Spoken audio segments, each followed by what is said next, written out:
I got to know Andrew through the introduction of my financial advisor, Ian, who I've known about 15 years. He's recommended a number of business opportunities to me, and he recommended Andrew because I'd expressed an interest in expanding my investments, possibly into property. And that's how I met up with him.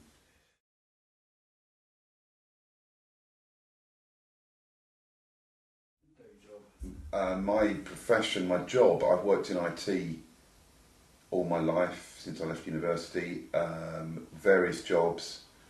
I was an account director for very large accounts for a multinational company that's got a UK subsidiary, and now I do risk assessment on very large deals, so anything over 200 million.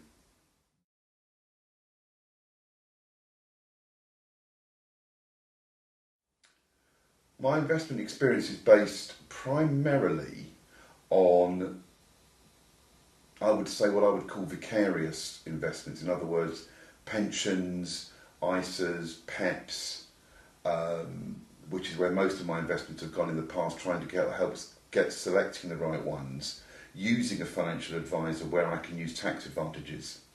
I dabble in shares, but I have a very small portfolio, and that's basically my investment experience in a nutshell.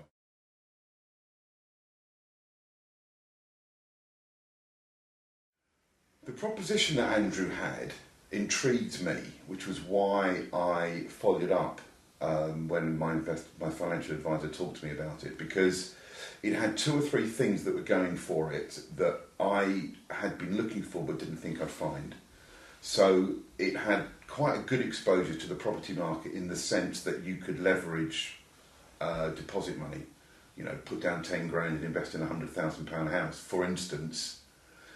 Secondly, the scheme that Andrew had, that I was told about, that I did check on, Andrew confirmed, allowed us to buy the houses at discount, which meant that the short-term vagaries of the property market are almost certainly more than covered by the discounts that we get from buying the houses. The last one we just bought is a three-bedroom terraced house worth 110, and we got it for 88,000.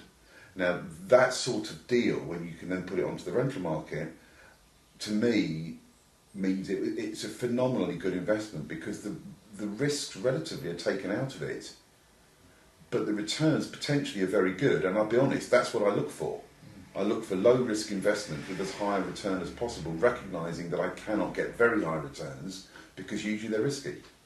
And I checked on the proposition, I checked on Andrew through contacts, and the FSA, funnily enough, when I first got engaged with Andrew, checked on this proposition and gave it a clean bill of health.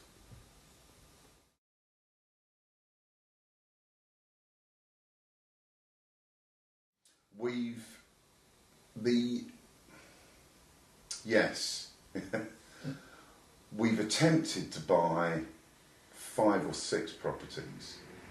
To date, we've completed on 2, and we'll continue to keep doing it. We'll continue to keep trying. They fall through for different reasons, valid reasons. People change their minds. The property isn't appropriate once we get into doing things like surveys or getting the valuation done. So there's a number of stages at which a project could fail, and the plan is just to keep doing them because they just seem such a sound proposition to me.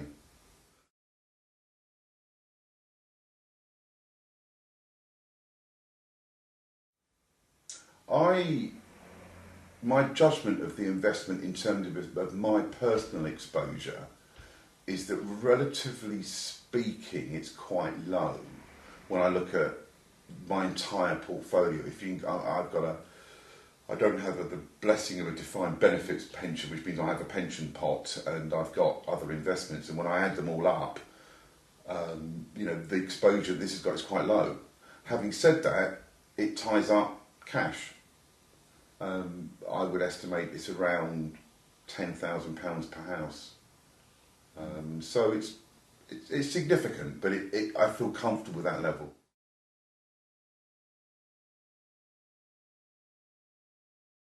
The process has spurts of activity from me, which involves at the beginning of it okaying a property, usually through emails and lots of photographs because they're geographically distributed across the country, often up north. Andrew puts in a lot of legwork. You know, he'll visit a property, he talks to estate agents, he talks to letting agents, he has a network of people that he can contact both to find out if the property is appropriate and if it's rentable.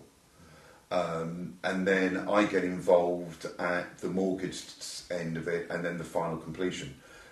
My actual activities, the amount of time it takes up from me is minimal. And yet I get all the information that I need when I need it.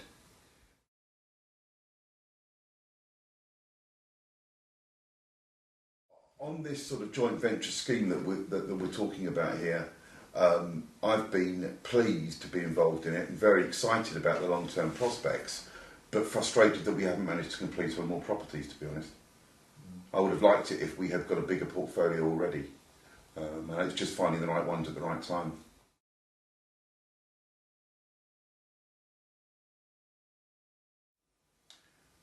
If I was entertaining this idea from afresh, i.e. I'd not already been a participant, I'd probably do the things that I did and I think other people did when I spoke to them, which is approach it with an open mind.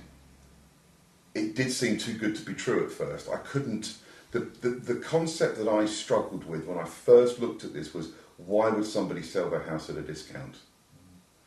And talking to Andrew, talking to other people that had already invested with him and doing a bit of reading around, I discovered it happened. And that was the major part that makes this joint venture work. And then when I added into that, checking on Andrew's experience, he's got huge amounts of experience in this. He's got a lot of contact, which I haven't got. So I supply part of the deal, which is the access to financing. He supplies the deal, which is all the expertise and the selection. And it works really well. And I think that what I would do is check it out. Go and ask around, get some names off him. Talk to people that have asked, that have already participated. Find out why we invest in him. Because none of us want to throw money away.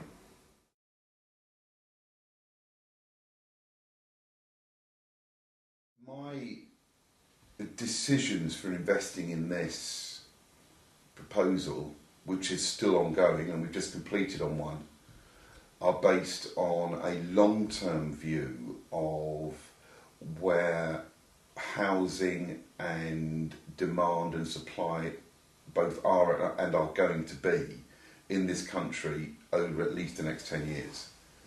Now, you could argue that short-term views of the economy, of the access to mortgages, of first-time buyer ratios, of house prices in general are negative, and that therefore this will be a bad time. My answer to that would be the discount process, first of all, I think smooths out a lot of the risks. I think secondly, for me it's a 5 to 10 year picture that I take, and therefore the timing is always of the essence when you come out of these things, so you wouldn't come out now. And I think that thirdly, in climates like this, is a good time to buy, not a good time to sell.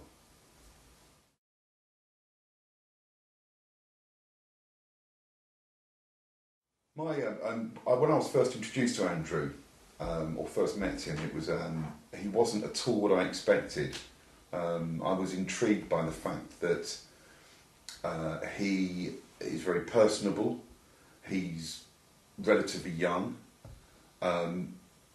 He's got interest in lots of different parts of different things that he's trying to run and organise at the same time. He's scrupulous in his attention to detail. He is rigorous in delivering what he says he's going to deliver. I've really been impressed with his determination to complete his part of the contract, the unwritten part of the contract, which is all the contacts that happen in between the bits that have to happen. I mean, examples are that I get bank statements from him every 2 weeks. I mean, I don't need them, to be honest, but it's part of his determination to run this on a professional basis. And I think that that's the value that he brings along with his contacts, is he runs something incredibly well organised and very effective, and I feel very comfortable being in that environment. And I like him. Genuinely like the bloke.